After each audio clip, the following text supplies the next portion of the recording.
Hey everybody, what's up? Welcome to the latest episode of the Rich and Turbo Heavy Half Hour. You have myself, Rich. Find me on X at Fuzz Doom Rip, all the socials at rich.piva, doing reviews from Musipedia of Metal, and as a Doom Charts contributor. I also have my partner in crime with me, Turbo. Turbo, what's going on?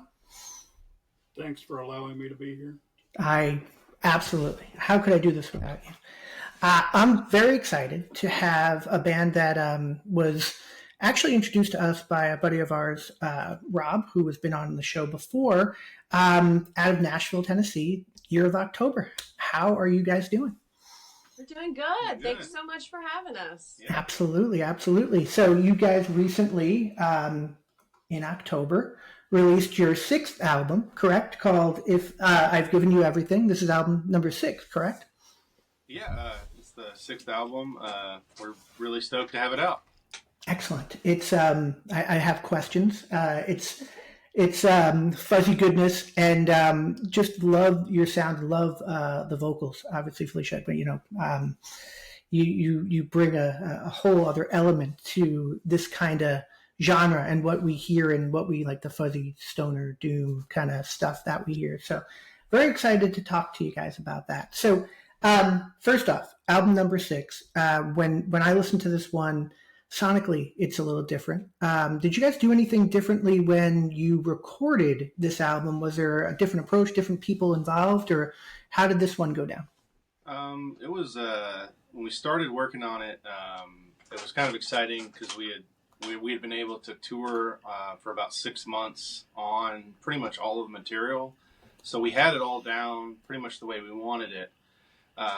Which hasn't always been the case with COVID and everything in the last couple albums. So we got in the studio and we basically just tracked everything, as live as we can, and with no click track, pretty much on the whole record. And then I do play bass on the record, so I overdub some bass and stuff, but and then vocals and stuff. But for the most part, most of the clean guitars and everything. Drums, it's all like single take, like as live as can be. So it was a really good challenge. It took us a couple of sessions just to get it where we wanted to, kind of sonically. But it only being 3 of us, it's kind of an exciting thing. Like we figuring out the songs as they come too. So I don't know if it's necessarily a totally different approach. I just feel like we were more prepared for this album. Yeah, like right when we came into the studio. Yeah, so like. It was kind of like we could take 2 or 3 takes of the same song and say this is the one I like the most, and rather than just like get not messing up, if that makes sense. Yeah, absolutely, very very cool. And I think for people who might not know or might not have heard the band, I think one of the descriptions that you hear all the time, and you probably guys are probably sick of it, or maybe you are not, maybe you love this. I think it's very cool. But like Black Sabbath and Amy Winehouse getting together. Is that something that you guys came up with? Somebody who recommended that to you, or I think somebody said it in a review once, and we just were like, that's really great. That's a great way to present it to the world, because I mean, it's kind of hard to describe yourself typically, and what we say is fuzz rock soul, but that to the average person that doesn't always make sense. So if you say Amy Winehouse and Black Sabbath, they're like, oh, interesting. Yeah, fuzz rock soul. I love that too. And obviously musically fuzzy. And from again, your vocals I think are truly what makes this project stand out. Phlecia, tell me a little bit about just how you came up singing. Who were some of your influences, and how you kind of brought your approach to Year of October? Sure. I grew up, I come from a family of singers. So like we're that family that like gathers around the piano at my grandmother's house and she plays and we all sing. So I've been singing pretty much my whole life. I came through church choir and all of that. So I think it's like kind of like a mix of choir, but also I grew up loving old soul. So like Etta James, Ella Fitzgerald, Aretha Franklin, all of that is really what I grew up on, Nat King Cole. And so I think that that's what I wanted to sound like coming up. And then I got into rock later on. And so I think that is really what is deep down my biggest driver, is all that old soul music. Was there a gateway drug band in rock that got you over to the dark side? That's hard. I don't know. Well, when we started dating, we would be driving in the car, and I would be like, "Who's the band?" And she'd be like, "I know this song," and I'd be like, "Oh, it's Led Zeppelin or Black Sabbath." I realized that I listened to a lot of Led Zeppelin in high school, and I knew all the words to the songs, but didn't know it was Led Zeppelin. So we'll say it was Zeppelin, because he was like playing. He was like, "Have you listened to Zeppelin?" And I was like, "No, I haven't. I don't know." And then he like played the songs, and I knew all the words. I was like, "Well, guess I've listened to Zeppelin." Oh, I love that. Love that. Turbo. I'm only 6 minutes in, and I've now letting you ask a question. So I'm breaking records here. What do you have? What do you have for Year of October as we have? Well, I always put your vocals somewhere between Eartha Kitt and Etta James, so I was happy to hear that you're a big Etta James fan. Oh, love Eartha Kitt too. That makes me so happy. Thank you. Well, I love the song "Flannel." It's one of my favorite songs of the year so far. Many of the favorite songs, but yeah, that one just kicks ass. Is that about touring, or is that just about being lonely in a crowded room? It's kind of a little bit of both, and it's kind of a little bit about maybe not being seen for who you actually are, or like people wanting you to be something different than who you are. And so I think it's maybe being lonely in a crowded room because somebody wants you to be somebody else. Okay, I get that. I was reading your lyrics to it, and I was like, it was similar to something I wrote long time ago. So, and then I lost one of my notebooks, and I was like, I always wonder if somebody finds my notebook somewhere, and it's expect to find something, hear something, or see something, you know. The Turbo Files, the lost Turbo Files. Holy crap! I didn't even know this was a thing. All right, that's awesome.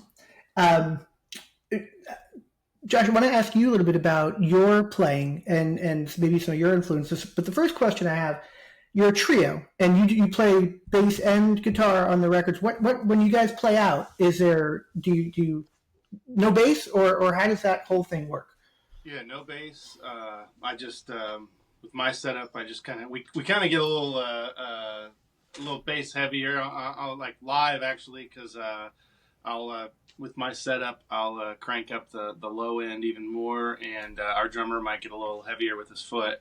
But yeah, we've had bass players in and out of the band, and actually originally I was back in 2012. I was originally the bass player, and then I switched to guitar a few years later.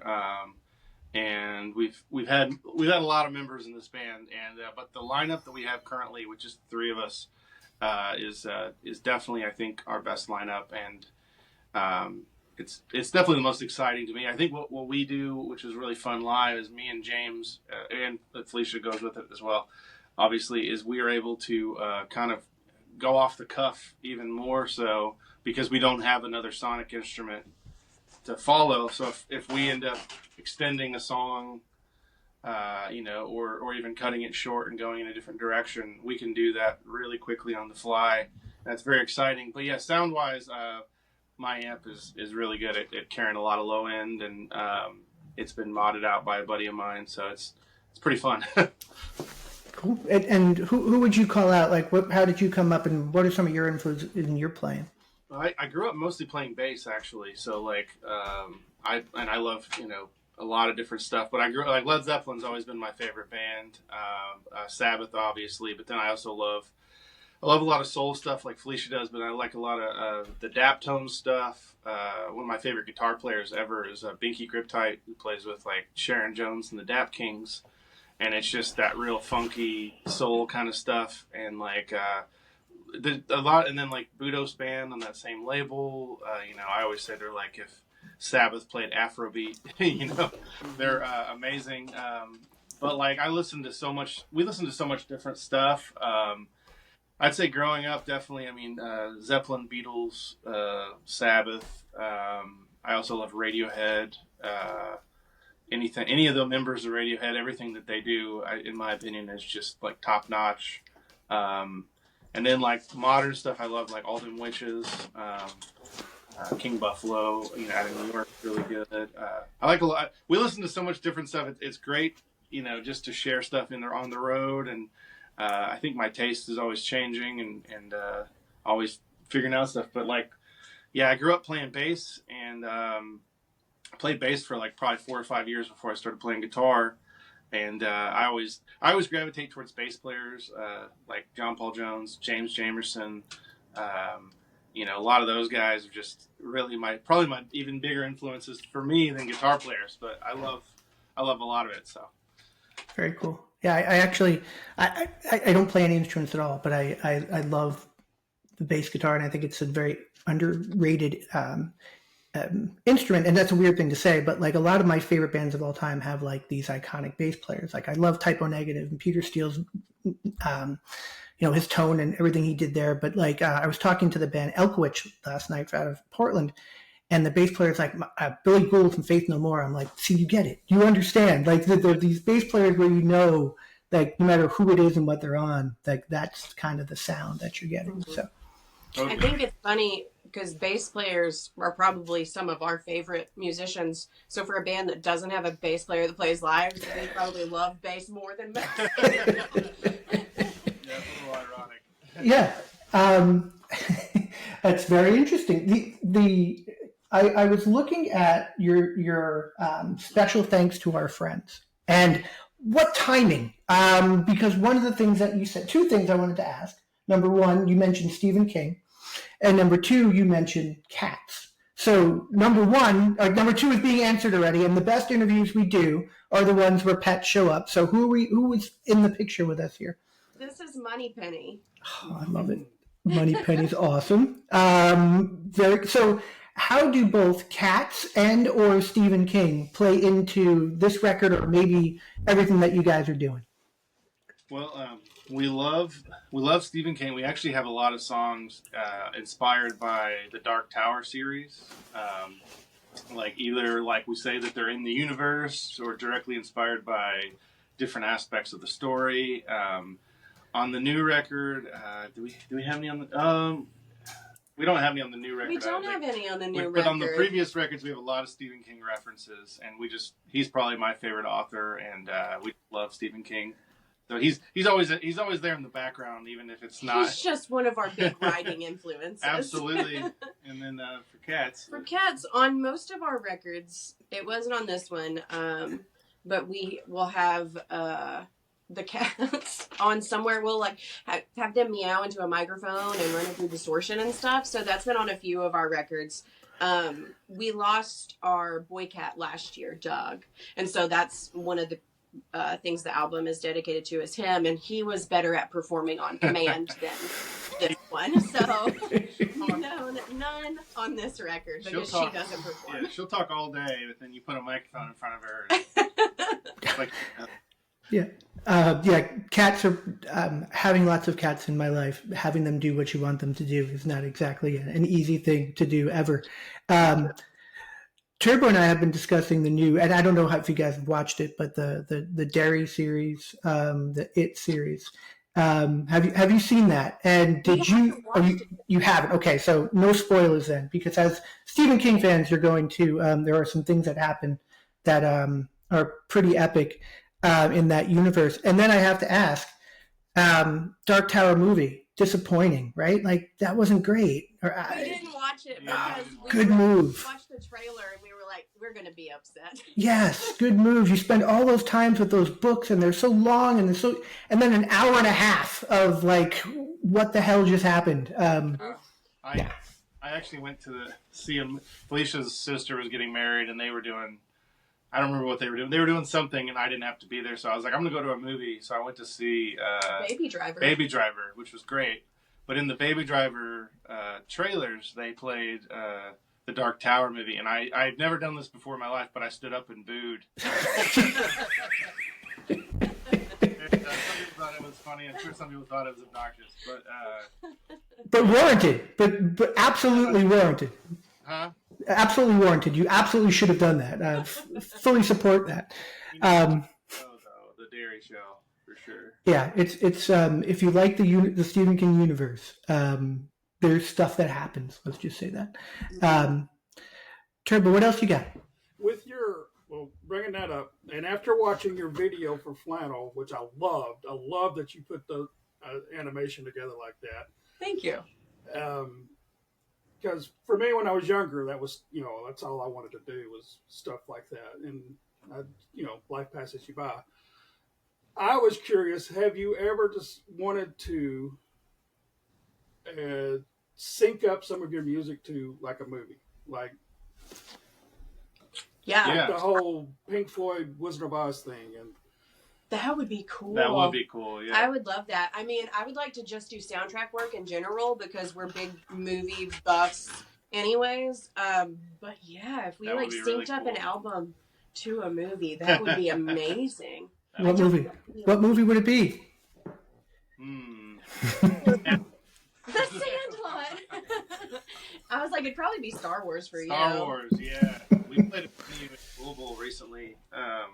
It's called Planet of the Tapes, and they had just a wall of VHS tapes, and they were like, pick out which one you want to play, and during your set, and I was like, Hoth battle scene, Empire Strikes Back, and I might have shed a few tears.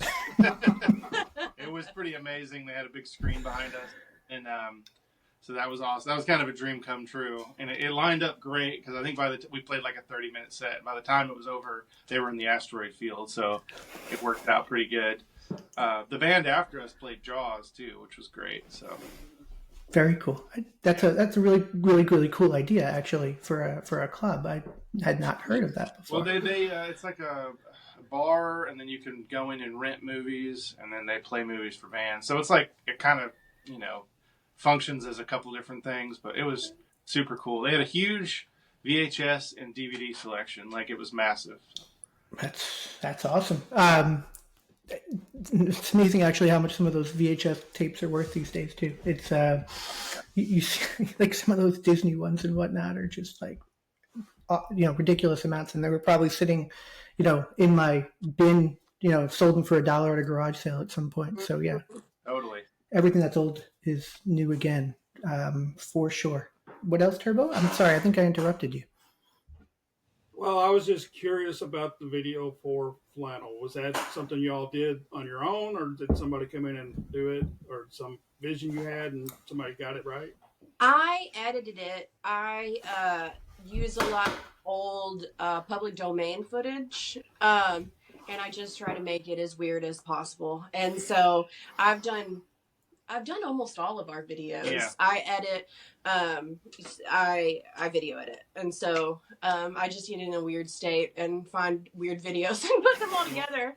Maybe the weirdest one is Wastelands 1 and 2, because the whole first Wastelands Part 1 is all black and white, and then she has the camera go into a TV, and it turns into color. And it's pretty trippy, and it gets kind of twisted and weird. I think I got into a David Lynch-like state there, though, because I hadn't really eaten all day, and I just was, like, pounding coffee. So, like, I was just, like, high on caffeine and no food. And Josh came up to check on me, and he was like, you probably need to move. And I was like, don't talk. And I just kept editing. But it turned out really cool. I don't think I could make it now, because I don't know what happened in my brain. What's interesting too is like, so the public domain stuff, because Phlecia was showing me where she gets stuff. A lot of it's like old commercials, and like the pickle commercial with the lady flipping the tables. Mm-hmm. But yeah, so it's like these old commercials that might be the most plain Jane thing ever, but then Phlecia will reverse it or slow it down or speed it up, but it's all like she does everything all on the editing software. Yeah, like in Flannel, cool. the like Cinderella-y sort of commercial is like an old, I think it's Chevrolet. I can't remember. It's a car, like long cartoon that's for a car company. And yeah, I just loved it. It fit perfectly. Is that a skill you picked up on your own? Is that something that you do outside of the band world, or? Yeah, I have studied broadcast journalism since I was in high school, and so I started video editing probably when I was a sophomore in high school. So many, many moons ago, and have just been doing it since then. I did it through college and then just started doing it for us for fun. And so, yeah, it's a nice skill that I picked up to use in a career that I'm not using. Did you waste time at MTSU too? Oh, yeah. Nice. Yeah, MTSU alumni here. So. Oh, you're MTSU? Cool, Nice. okay. Yeah, I am the only non-Tennessee person on this call. So. Oh, nice. Are you all from Nashville? Grew up in the Middle Tennessee area, or? We're from Kentucky originally. Yeah, I'm Is from that- Lexington. Yeah, and I'm from near Paducah. I was going to It's say, really I far see west. that you do a lot of shows in Paducah, which is a lot of my family's from Paducah, so I was like, Oh, that's nice. kind of weird that I've never seen a band play in Paducah. Yeah, Yeah. if you don't know it's there, you don't know how cool it is, because they have some really cool venues and the music scene there is amazing. They have there's really great bands that we're friends with out of Western Kentucky. They have a really good scene, and yeah, we've been playing there for a long time. It's just works really well. Same thing with Cape Girardeau, Missouri. Yeah. Mm-hmm. Anybody out of Paducah that you want to shout out here? Because this is how I learn about new bands, by talking to you guys. Yeah, Charmers is really good. Charmers is really They cool. put out 2 EPs. Family Bags. They've just put one They just album put an out. album out in like September. There's a lot of good ones. What's the black dude? Grady. Oh, Black Patch Revival. They got an album coming out in January. Yeah, those are some good ones. Yeah. That's a good start, I think. Yeah, absolutely. I'm just hopping on to Bandcamp now. Family Bags claims they're from Karnak, Illinois at this point, so they have sold you guys out. But Yeah, they're like 2 and 2. So they 2 from Western Kentucky and 2 from Illinois. they do say that they recorded it in Paducah, so they're keeping the Paducah spirit alive. They're like right over the river. So you're 6 albums in, which is pretty amazing. That's a lot of material. You have a live record or 2 also, at least one, and then I think maybe a live EP that I saw. What's your favorite part of being in this band? Is it being in the van, going to the shows? Is it writing, recording, all the above? You know, why do you love being in Year of October? I mean, for me, it's touring. I think I love playing live shows. There's something so great about playing your music and it connecting with people and you seeing it on their face when it connects. I don't think there's anything better. It's a really great feeling. I love writing, but that's probably my favorite part. I think for me, probably working on new music and working on the albums. I love playing live, but like, man, there's nothing like making something out of nothing with your friends, and all of a sudden, you know, you're excited about it and working on it. Like last night, we're about 5 songs into the next album, and I'm like, you know, listening to little snippets on my phone of like me doodling around at 2 a.m. and figuring out what I can do with it. And like, I think, I don't know. I think to me, just the whole creating aspect is my favorite. And we have our own little home studio, so going through that whole process. By the end of it, I'm sick of it. But during it, I think there's nothing better for sure. And Phlecia, just calling out, you know, how much you love to play live. Is there a show that you remember, maybe a band that you opened for you, or just like an event that you guys played at that sticks out in your mind as a special one of those? We played, this was right after everything started opening up after COVID.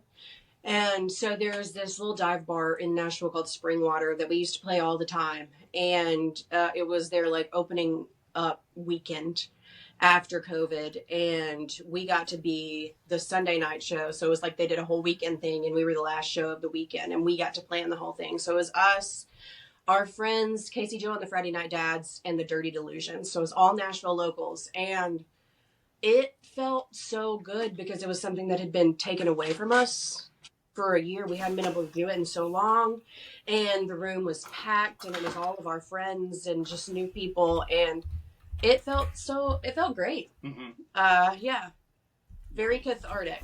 Yeah, might have been a little emotional on stage. Well, it was an emotional, crazy time too, right? I mean, given everything that went down, and and how everyone was just yearning for that, and obviously it's Turbo and I have talked to a few Nashville bands. If we talk about the scene there, and it's Nashville, so but some of the ones that we've talked to, right, Turbo, like Manta, you guys know Manta Ray, that. Oh, check that! I think you guys would sonically be friends with Manta Ray. That's with two A's in the Manta and the Okay. Ray. But really, really, really good stuff that I think just sonically that you guys would gel there. But you're playing. I know some shows in Nashville coming up.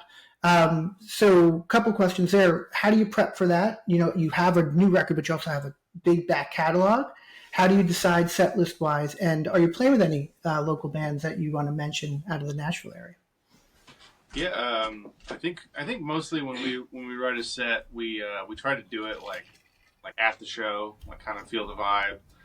We definitely like to play a lot of new stuff for sure, but like we mix it up and throw in. We'll usually, I'd say lately, if we're playing 30 to 40-minute sets, we'll probably do like four or five new ones.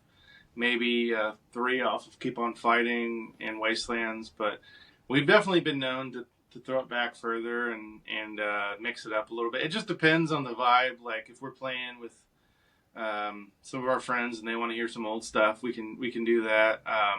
It's nice to be flexible, I think, in a set list.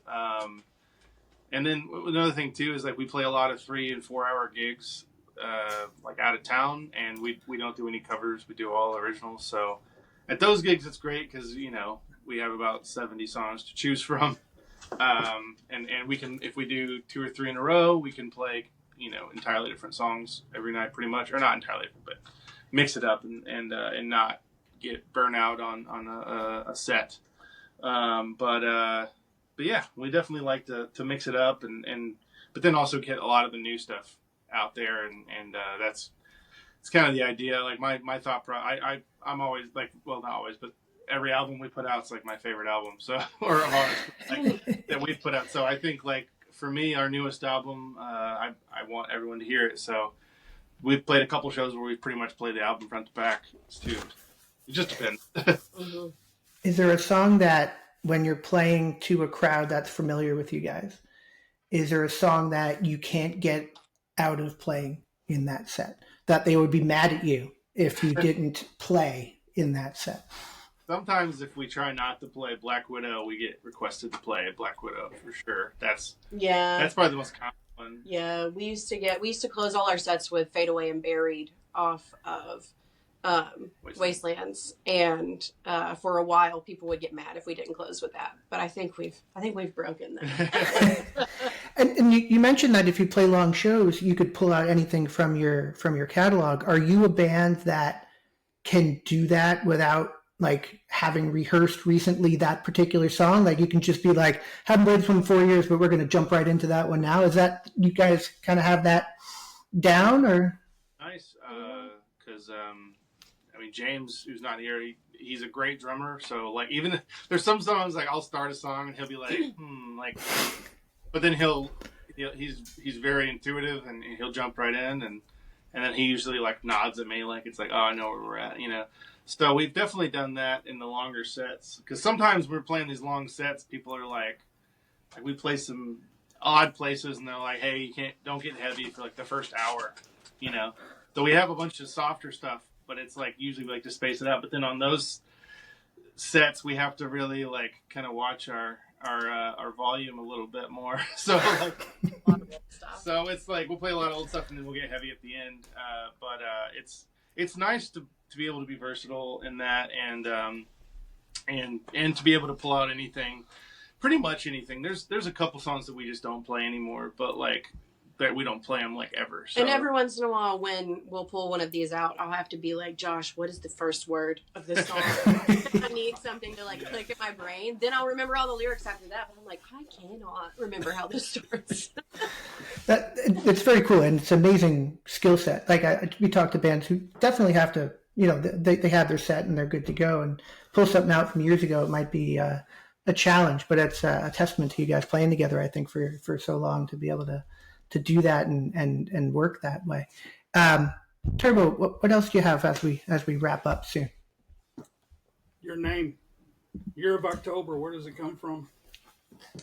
When we first started playing, it was just me and Josh writing, and I kind of felt like it was like spooky sort of music that you'd play around like a campfire.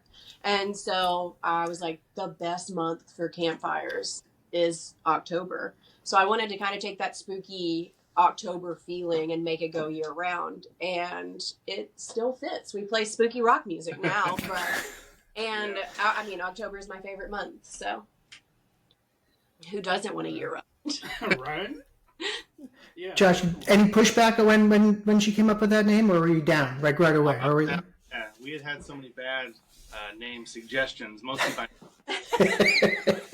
The minute I liked one, I was like, Google it. Is it a band? And then we were like, nobody has that name. Okay. Because that's half the battle. You come up with a great name or something, and then it'll be like 10 other bands. Yeah, because we were in college when we started the band. And I think I was like I found an old notebook in a closet not that long ago, and I was like flipping through.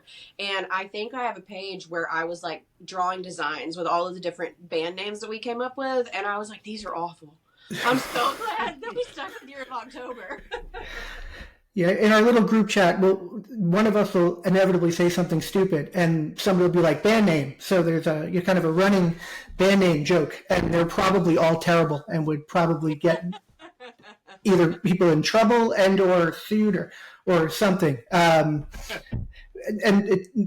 you for asking that, Turbo, because sometimes I forget to ask that question, and we've gotten some really fun answers, and a lot of times it's, there's nothing. Yeah, something we came up with. Words. I love actually that you guys had a story behind that, which is very cool. So, guys, thank you so much for coming on the show. The Year of October has a ton of really great stuff. The new record that came out last month, because now I'm currently thinking that it's 2026 already. Go listen to it. Go buy it. It's called I've Given You Everything. This is going to drop on Friday. Today, Friday, is Bandcamp Friday. The band has a ton of really, really great stuff. You guys are quite adept at the vinyl color game. So very cool stuff, very cool options. And a lot of your records are out there, right? If people want to grab the back catalog as well. Yeah. We got a bunch of records. We love vinyl. So. My only complaint is that I got to the Plastic Deviant variant too late because it's all gone. You put a liquid-filled record in front of me, and I'm gonna snatch it up as fast as I possibly can, but not this time. But I digress. Year of October has a bunch of cool stuff on Bandcamp. Friday is Bandcamp Friday. Do it. This cover on it. We don't have a shirt with the cover yet. We're trying to work on that. Yeah, we're trying to figure that out. I do a lot of the screen printing myself, and I have never done double color. So we're figuring it out. Not that we're trying to design for you, but I would love a blue one, like the blue background with the actual skull. My closet is very black right now, which is fine. But like every now and then, it's hot here in Florida. I want to pull something out where the sun's not beaming on me, right? So, right. Turbo, are you down for a blue? Are you signing up for one? Yeah. See, you got two already. We'll figure it out. But yeah, guys, cassettes, vinyl, merch, shirts, bags, coffee mugs, so much cool stuff. And these guys are awesome. You will dig the music if you have not heard it before. Again, shout out to our friend Rob in the Hood who has trumpeted you guys for a while and is a big fan, and I'm sure he'll enjoy this episode. So, Phlecia and Josh, thank you so much for joining the show. Really appreciate it. Thanks for having us. Absolutely. Yeah. Have a great day. You too.